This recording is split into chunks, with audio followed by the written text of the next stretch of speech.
Welcome back. If it has joined us and watching the news at 10, broadcasting on Channels Television live from Lagos. Let's take a look at some of the pictures sent into our Eyewitness portal, beginning with this one, showing a dilapidated bridge, which our Eyewitness reporter says is located in Garki, Abuja. Our reporter says this bridge is in bad shape due to illegal dredging for sharp sand. He wants concerned authorities to check this indiscriminate act. Next is this one showing rubble after a fire incident. Our reporter says the accident was caused by a petty petrol seller in Hajj here in Lagos. The residents want the government to help stop activities of unauthorized fuel dealers in the area.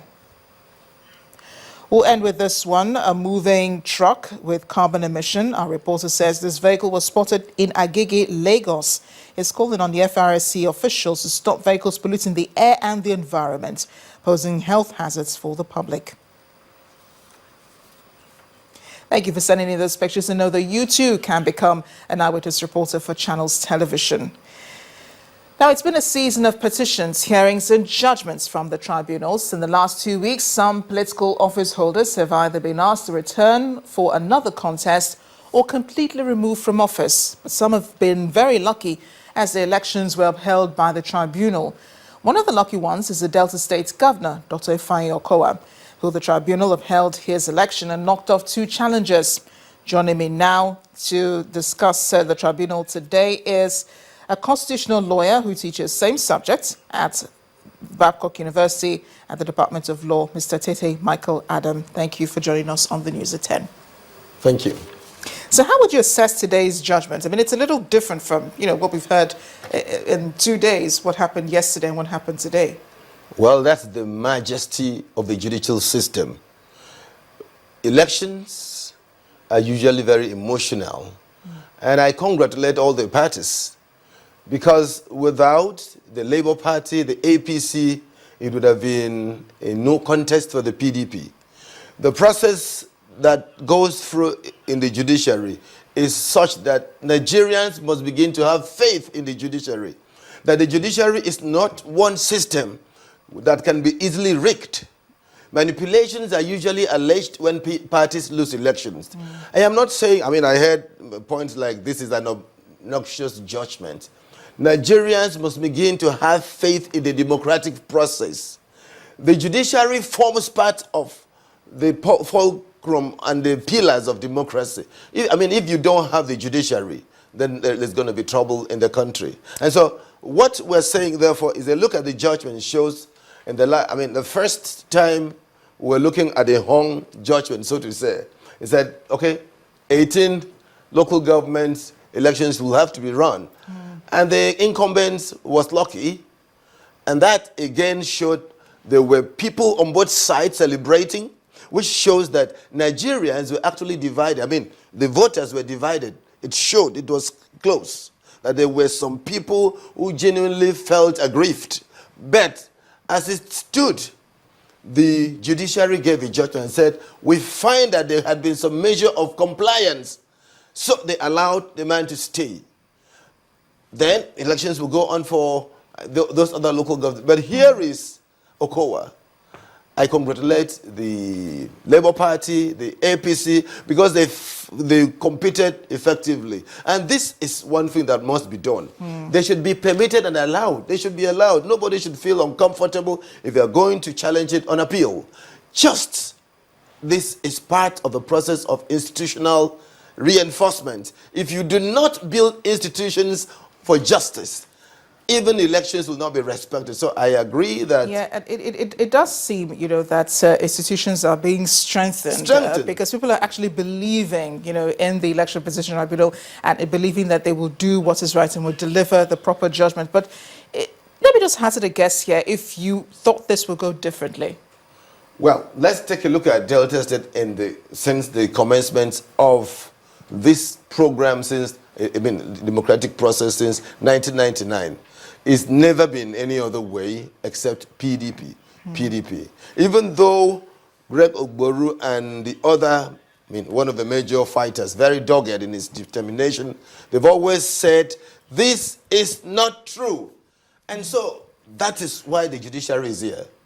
Let the judiciary at the trial, the tribunal, at the appellate court level be given an opportunity, it will never be a free election in the sense of you come in and win. There will always be a contest. These tribunals is part of the process of a contest. So the Election Petition Tribunal threw out, the petition filed by the petitioners on the grounds that they didn't have enough evidence to prove that, the elections were not free and fair at the end of the day. When you say the petitioner did not have enough evidence, when one says the petition did not have enough evidence, why then would they go to court in the first place if they did not have enough evidence to hold water and to upturn a judgment? It is perception.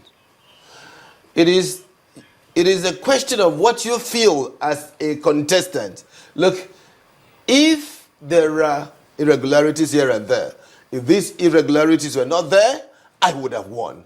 And so the petitioner is looking at, let the court intervene, let there be absolute compliance. But that never really happens in most elections in Africa. And not even only in Africa. We saw it in the United States of America, where somebody was the running mate of Clinton was running neck to neck with Bush. I said, okay, there had been errors. Let's count again. The party and the supporters of Bush made sure that that election was never recounted. So I'm not supporting irregularities. All I'm saying is where there is substantial compliance, elections should be allowed to stay. Mr. Tese Michael Adam, thank you for joining us on the News at 10. Really appreciate your thoughts tonight on the Election Petition Tribunal ruling in Delta State. In other news, the opposition People's Democratic Party appears poised for a fight and has summoned a national caucus meeting of its members to discuss the governorship tribunal cases in several states across the country. The emergency meeting is scheduled for Thursday, October 29th in the Federal Capital Territory, Abuja. The party says it will be discussing how to fight alleged moves to use unpatriotic elements in the judiciary to take over some of its strongholds in the states won by the PDP. The party is specifically concerned about Rivers, Akwa Ibom, Delta, Taraba and Abia states. The PDP explained in a statement that the emergency national caucus meeting is part of the plans to activate its structures to resist any form of manipulations, coercions and threats. Meanwhile, the Plateau State Governorship Election Petition Tribunal has affirmed the victory of Governor Simon Lalong in the April 11 governorship poll. Gyang Pwajok of the People's Democratic Party and his party had dragged Lalong of the All Progressives Congress before the tribunal.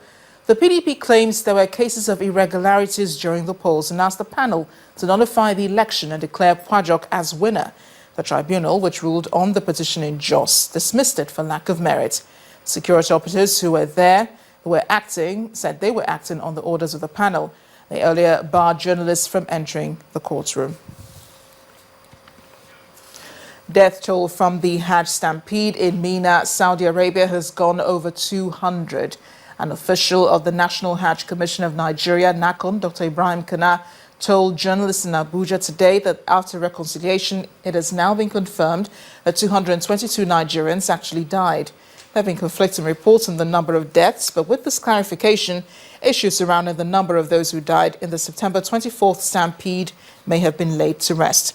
Dr. Ibrahim Kana says the majority of those who died have been buried, while 130 pilgrims are still missing.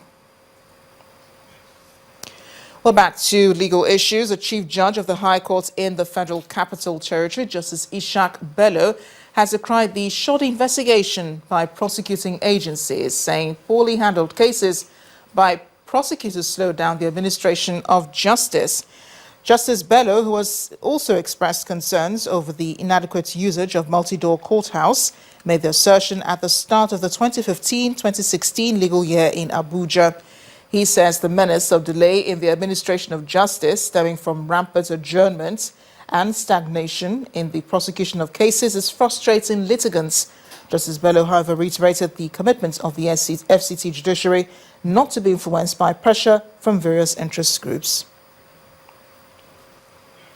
Reactions have continued to trail the composition of the standing committees in the House of Representatives. Some lawmakers have alleged that the Speaker appears to have favoured lawmakers from the opposition, the People's Democratic Party, at the expense of the ruling All Progressives Congress. But this position has been dismissed as other lawmakers say the selection of chairmen of the 96 standing committees follow due process and is in line with the principles of the federal character. Our correspondent Larry Lasisi reports. On agricultural production and services, Chairman Honorable M.T. Mungu. The Speaker of the House of Representatives announcing the names of the chairman and deputy chairman of standing committees of the House. It's a development that appears to be causing ripples in the House. A breakdown of the chairmanship slots show that the majority party, the All Progressive Congress, got 48 slots, while opposition parties will chair 47 committees, with the People's Democratic Party PDP having 45 slots, Social Democratic Party SDP and All Progressive Grand Alliance ABGA to chair one committee each. Some lawmakers who declined to speak on camera say the distribution appears to favor the People's Democratic Party. Some lawmakers, however, disagree. When we say due process was actually followed. We statistically ensure that every member in the House of Representatives has at least 2 grade A committees, or what you people refer to as juicy committee or grade A committees. Now, if you have 2 grade A committees, whether you are chairman or deputy, you are still relevant in the system. So it was not done for any other person. As formulated by the Speaker as a blueprint, the legislative agenda, which we all adopted. And part of it is that in sharing of the committee's membership and chairmanship, that certain factors have to be considered. And these factors has to go through the constitutional provisions of federal character, experience, and spread across political parties. The truth about it is this. I think that the leadership considered a few things, putting square pegs in square holes and round pegs in round holes. You don't expect that because of patronage, delivery, which is what is sought for, should be compromised. The lawmakers say the Speaker acted in line with the rules of the House and warned against any disagreements in the chamber. What is the percentage of the number of reps that are elected under the platform of APC? What is the percentage of members that are elected under PDP and other parties? As it were that the Speaker has appointed chairmanship of parties, I'm not holding for any political party, but APC has the majority of chairmanship. It's normal that people will disagree over issues, but the standing rules of the House has been amended properly to take care of people who will come there to behave in untoward manner. The spokesman of the House of Representatives says the composition of the committees was a collective decision of the House leadership, which was taken in the best interest of the members. He said the leadership looks forward to a united 8th House of Representatives. Definitely not the voice of Larry Lasisi there. But when the News at 10 returns, Prince Adeyeye Ogunwusi appointed as the 51st Ooni of Ife by the Kingmakers. Join us again.